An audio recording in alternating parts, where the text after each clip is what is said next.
ఆధ్యాత్మిక విశేషాల కోసం ప్లీజ్ సబ్స్క్రైబ్ youtube.com/ఆలయ దర్శనం. సబ్స్క్రైబ్ చేసిన తరువాత కింద ఉన్న గంట సింబల్ మీద క్లిక్ చేయడం మర్చిపోకండి. రామరావణ యుద్ధం జరుగుతున్నటువంటి సమయంలో ఇంద్రజిత్ వచ్చి బ్రహ్మాస్త్ర ప్రయోగం చేశాడు.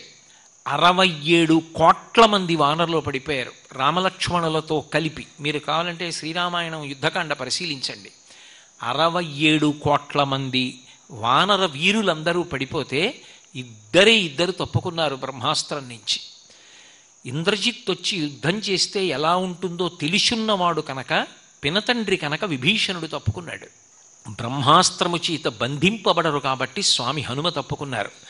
రాముడు కూడా లక్ష్మణస్వామితో ఒక మాట అన్నాడు, లక్ష్మణ, ఇది బ్రహ్మాస్త్రం కాబట్టి దీనికి ఎదురుడ్డి పోరాడడం సంభవం కాదు.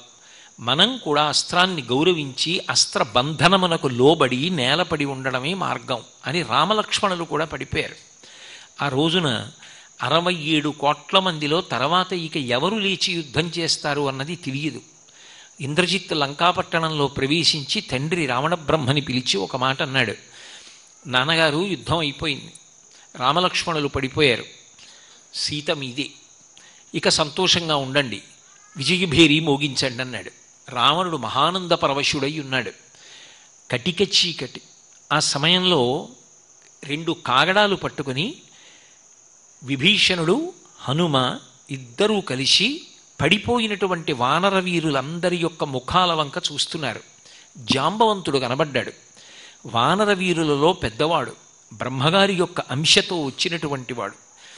ఆయన దగ్గరికి వెళ్ళి అడిగాడు విభీషణుడు, తాతా కుశలమా అన్నాడు. ఆయన అన్నాడు, విభీషణ, హనుమ కుశలమా అని అడిగాడు. అడిగితే వెంటనే విభీషణుడు అన్నాడు, తాత చాలా బాణపు దెబ్బలు తినున్నాడు కదా, స్వస్థత పోయింది. రామలక్ష్మణులు కుశలమా అని కదా అడగాలి, హనుమ కుశలమా అని అడుగుతున్నావేం తాత అని అడిగాడు. ఆయన అన్నాడు వెంటనే, అస్మిన్ జీవతి వీరేతు హతమప్యహతం బలం హనుమద్యుజిత ప్రాణి జీవంతోపి వయం హతాహ. మీరు యుద్ధకాండ చూడండి కావాలంటే. ఇది జాంబవంతుడు చెప్పిన శ్లోకం.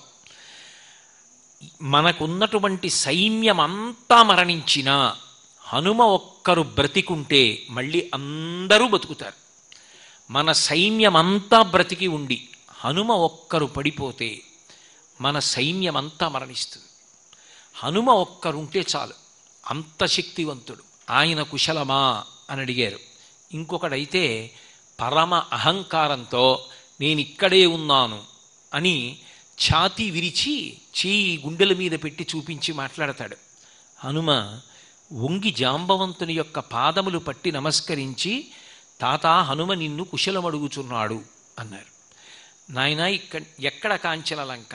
100 యోజనముల లవణ సముద్రానికి ఆవలి వైపునుంది. ఇక్కడి నుంచి నువ్వు ఉత్తర క్షణంలో బయలుదేరి ఉత్తర దిక్కుగా వెడితే కైలాసము, వృషభము అనబడేటటువంటి 2 పర్వతముల మధ్యలో ఓషధీ పర్వతం ఉంది. దాని మీద 4 ఓషధులున్నాయి, మృత సంజీవని, విశల్యకరణి, సవర్ణకరణి, సంధానకరణి అని. ఆ ఓషధీ పర్వతాన్ని తీసుకురా. అక్కడ రాక్షసులు కూడా మరణించి ఉన్నా అది ఎవరి కొరకు తేబడిందో వారి కొరకే ఓషధి ఉపయోగపడుతుంది. చనిపోయిన వారు బతుకుతారు. సువర్ణకరణి, తేజస్సు కోల్పోయిన వాళ్ళు, రక్తం విశేషంగా పోయిన వాళ్ళు మళ్ళీ రక్తం పట్టి తేజస్సు పొందుతారు. విశల్యకరణి, బాణపు ములుకులు శరీరంలో ఉండిపోయి బాధపడుతున్న వారికి ములుకులు ఊడి కింద పడిపోతాయి. సంధానకరణి, ఎముకలు విరిగిపోయిన వాళ్ళకి ఎముకలు అంటుకుంటాయి ఆ వాసన చూసినంత మాత్రం చేత. ఆ పర్వతాన్ని తీసుకురమ్మన్నారు. అదేమంత తేలిక విషయమా? ఎక్కడికి వెళ్ళి తీసుకురావాలి? ఉత్తర క్షణంలో ఒక మెరుపు మెరిసినట్టుగా వెళ్ళారు. మనోజవం మరుతతుల్య వేగం జితేంద్రియం బుద్ధిమతాం వరిష్టం వాతాత్మజం వానరయూధ ముఖ్యం శ్రీరామదూతం శిరసా నమామి.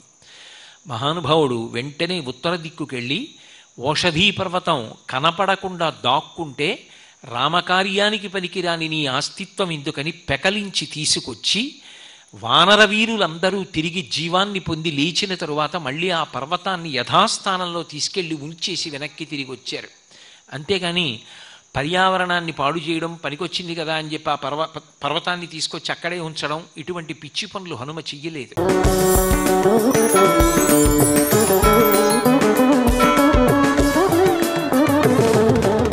ఆధ్యాత్మిక విశేషాల కోసం ప్లీజ్ సబ్స్క్రైబ్ youtube.com/ఆలయ దర్శనం. సబ్స్క్రైబ్ చేసిన తరువాత కింద ఉన్న గంట సింబల్ మీద క్లిక్ చేయడం మర్చిపోకండి.